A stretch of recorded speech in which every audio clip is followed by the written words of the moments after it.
in the, and let me know where you're from, whether you're in YouTube or whether you're on Facebook or some other channel like that. What I'm going to try and do is every Monday, I'm going to try and go live at some point and just chat with you a little bit to give you something to work on for the week. So this week, what we're going to do is we're going to talk a little bit about position shifting. So let's say maybe you're in a place where you're learning some of your positions, whether it's pentatonic or diatonic. Maybe you need some help trying to move back and forth between one position to the next. You know, when we practice, oftentimes we learn how to practice, you know, going up and down each position, that sort of thing. And what I want to try and help you with is shifting back and forth. So again, if you can do me a favor, just chat. Let me know if you're on YouTube, if you're on Facebook, wherever you are. Hey, Maddie. Hey, Christian. So let's go ahead and get started here. Again, I don't want to take a lot of your time, but I just want to give you something to think about a little bit. So one of the most important things to learn how to do is, you know, you learn how to play licks, or you learn a specified idea that, you know, is going to be really powerful and awesome when you play it. Hey, Brian, watching from the dental office. And so what we want to do is learn how to meander in between these really great ideas that you have. So maybe you know, you've been working on a particular lick that you really love, and you want to keep going. Hey, everybody, Dancing Flames is here. We got all kinds of people. This is awesome. Jill from London. Mike is here. Hey, Mike. Demetrio from Calgary. This is great. Okay, so what I want you to think about is, I'm going to call it plotting points, is what I call it a lot, is when you've got some ideas, maybe you're playing a cover song and there's some parts of the solo that you want to play, or you've written your own solo for whatever reason, an original song or a cover tune or whatever it might be. And hey, everybody. Hey, Armando. Hey, William. Awesome. So you've got these parts that you want to try and connect. What we do in between those parts is what I refer to as meandering, which is really just our availability of being able to move around the fretboard. That's what we're looking for, okay? Looks like everybody can see me okay. George says he can't see me. Let me know if you can see and hear me okay. Looks like everybody seems to be doing okay, but let me know for sure if it's working. So anyway, what I want to do today is talk to you about position shifting. Okay. Hey, Jeff. Hey, William. Okay, perfect. Looks like everything's going good. Okay, so when I play, what I want to start doing is thinking about how I move from point A to point B, and those points for us right now are going to be positions. So let's say, for instance, I'm playing, again, I always try and play like an A minor pentatonic just to keep everything constant from lesson to lesson, and then you can move them in whatever key you want. So let's say I'm in A minor pentatonic, and I want to move down, okay? So I know I've got my, what I'll call my fifth position, sitting below me. So what I'm going to do is I'm going to try and move, and at some point I have to decide what finger and what fret I'm going to shift on to get down into that fifth position, right? So if I'm here, let's say so what I'm doing is I'm visualizing the first position, and I'm visualizing the fifth position, right? And now I have to decide what finger and what fret I'm going to do this position shift on, okay? So let's see, let's say I'm going to go on my first finger, on the third string, so I'm on the fifth fret. Well, I'd have to slide down then to the second fret, because that's what's available on that string in that position. Right? So what I want to do then is get used to having that be my position shift. Maybe I'm playing up here in A minor pentatonic, and then right there, I drop down. Okay, now once I've dropped down into that fifth position and I'm at the second fret, I have to decide what to do next, right? So when I'm here, now I could move around,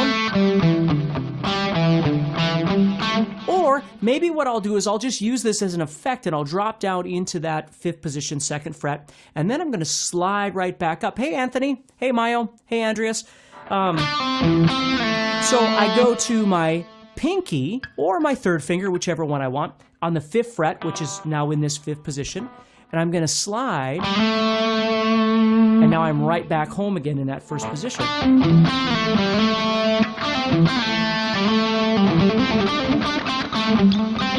Now, remember, as I talk about these things, let's see, Cezanne says, can't see the fretboard. Subtitle blocks the fretboard. Subtitle? Oh, I'm sorry. I don't know anything about a subtitle, but I can look at trying to get that removed. Or maybe you can just shut it off on your end too. I'm not sure. Okay?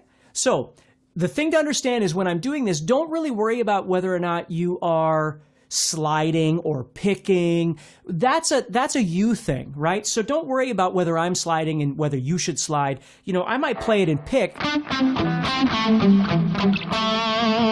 I like the sound of a slide.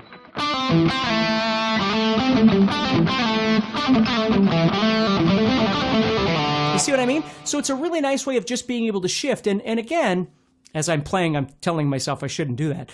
Don't worry about how fast you're going, okay? Don't worry about the speed. Always remember, one of the great things about the guitar is being able to breathe. And breathing for us means that we either pause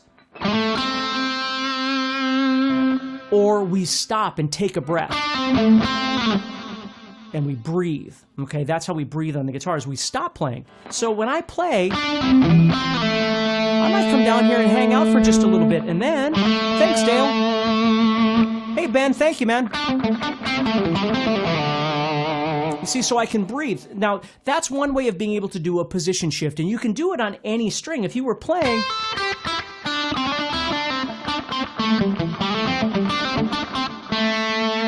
And you just have to practice these things. So don't feel like, you know, again, when I was younger and I would play what I call with blinders on, where I would play a position, and then, you know, out of obligation, because I'm learning how to play guitar, I would shift into another position. But usually when I'd get there, I didn't know that position very well. But even if I did, then I'm, again, playing up and down with blinders on. And what I want you to start thinking about is you can just bop down into that position and then just head back if you want to, right?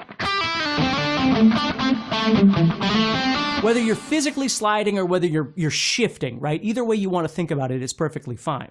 Okay? Hey, Andre. Happy Monday to you too out there. So what we can do then, let me show you this one, because this is another one that I really want you to think about. Now, of course, this is going to require you to know more positions, and so don't get stressed out if you don't know these. It's okay. But what I'm going to do is I'm going to start up here in the first position again. And this time what I'm going to do is I'm going to slide into the second position. So the second position is sitting right over here.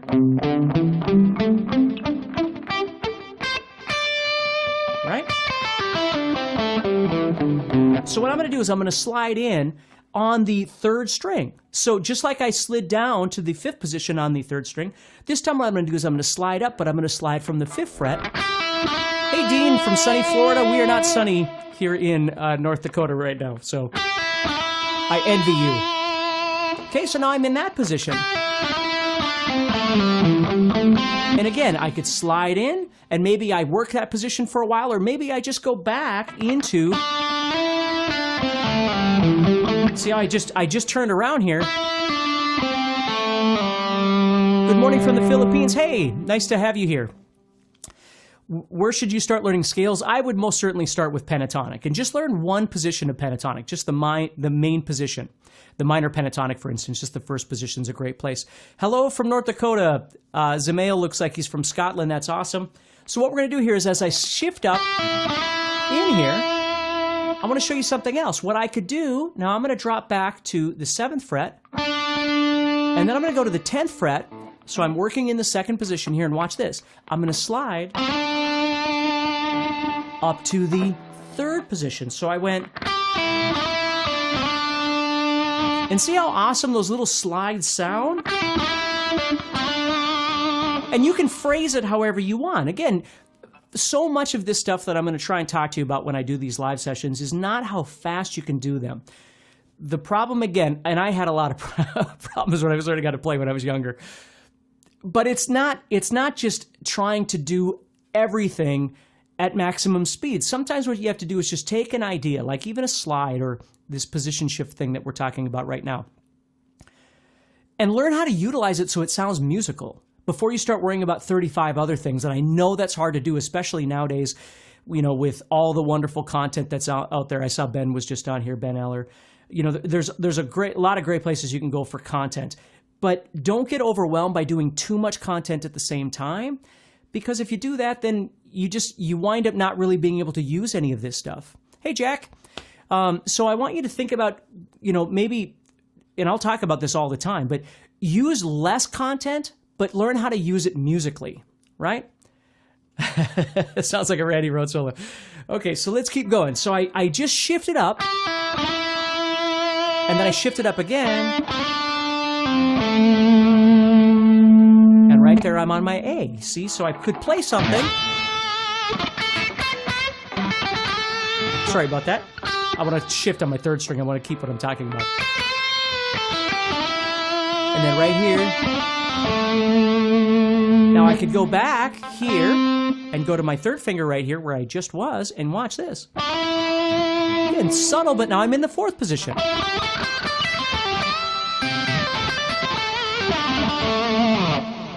You see? Hey, Steve. Thank you so much. I just can't hang out while you're at work. I get it. Just watch it later. You'll be fine. So learning how to do these small, subtle position shifts without always having to think when you shift, you have to start doing that. You don't have to do that. You could just shift up, maybe utilize one other string, and then slide back. But always remember, think about two things. Think about number one, what finger you're going to slide on, and number two, where are you going to slide to? Because it makes all the difference in the world. If I'm on the second string, and let's say I'm back in my first position here. Hey, Green Mile. Hey, Edison. So if I was playing 5 and 8 right here, right? I'm playing those two notes. If I slide up to the 8th fret with my first finger, and now I can work on this side of the position. I can go up. Right? If I'm in this on this 5-8 again and I slide up with my pinky, I've got to work my way downward on that string. Again, I can connect to other strings and that sort of thing. But just think about that a little bit. How do you break musical patterns? When trying to improv between two different backing tracks, my improv seems to sound the same. There's so many ways to do that, and that's one of the reasons why I'm going to try and go live each week and explain this to you. But part of it is you have to understand, John, when you practice, if your daily routine of practice is practicing, rudiments, like practicing your scales up and down and things like that, and don't get me wrong, it's all good. So I'm never saying that don't do that. Yes, you should do that. So I'll say that right away. But there's a difference between rudimentary practice and creative practice. When you're trying to be creative, you're trying to take what you can see and your availability of being able to move around with what you can see and put those together and then add phrasing and melody and all these kind of things together. Thank you. Thank you so much. So the key is to start getting more creative and not make your solo sound like scales is don't play scales. Now, obviously you're playing a scale, right? But don't just go to downpick like Hetfield. Look up my 3-minute practice. There's a 3-minute exercise or something it's called. Just go on YouTube and look for that, and that'll help you to learn how to downpick faster. So instead of playing like that, you learn how to break it into pieces. Like even just take 2 strings. I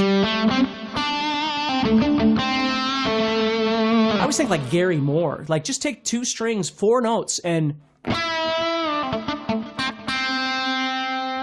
hey, love from India, love from North Dakota, my friend.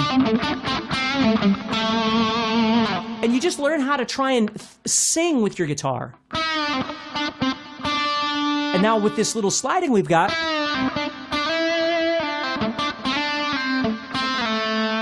see how you can make it sound more musical instead of just patterns. And again, don't get me wrong, I love patterns, okay?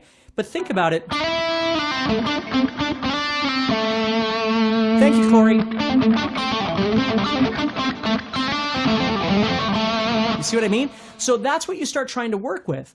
So with this position shifting that we're talking about today, I just want you to start thinking about that a little bit. So you can always shift in, again, finger and fret, think about those. When you shift in, you have to decide what you're going to do. Either you're going to maneuver through that new position, or you're simply shifting in and then shifting back out. Right now, Lance, I'm using the Kemper amp is what I'm using. And then Kevin says, speaking of downpicking, is it better to pick heavier or lighter and strings? It's all preference. I use pretty darn light strings because as I get older, it's just easier for me to manipulate the strings. So I use lighter strings, which also means I tend to use a bit of a lighter approach. Okay? So anyway, hopefully that helps you a little bit. So let's stop there. That'll give you something to work on. Again, you can always come back and watch this later. Do me a favor. Always, if you can, subscribe to my channel either on Facebook or YouTube. Share the video. I would sure appreciate that. And you can always head to GuitarZoom and check out my guitar courses. But most importantly this week, stay positive and keep practicing. And again, don't always overwhelm yourself. Try and just take one little idea. Even if you could take this position shifting idea and practice it for a week or two. We're going to talk about phrasing. We're going to talk about all kinds of tips each week when I go live. We're going to talk about different kinds of things. But it all just summarizes to the same thing, which is learning to slow down your thought process, learning to slow down your playing a little bit, and to learn to think more creative. Okay? Let's see here. I use Kemper amp. Would it be possible to share your profile with us? Yeah, I could throw a couple profiles up there. I think that'd be very easy to do. So I'll get to that sometime this week, okay? So everybody, take care and stay positive and keep practicing, and I'll see you for sure next Monday. I might wind up going live before that, but I'll see you next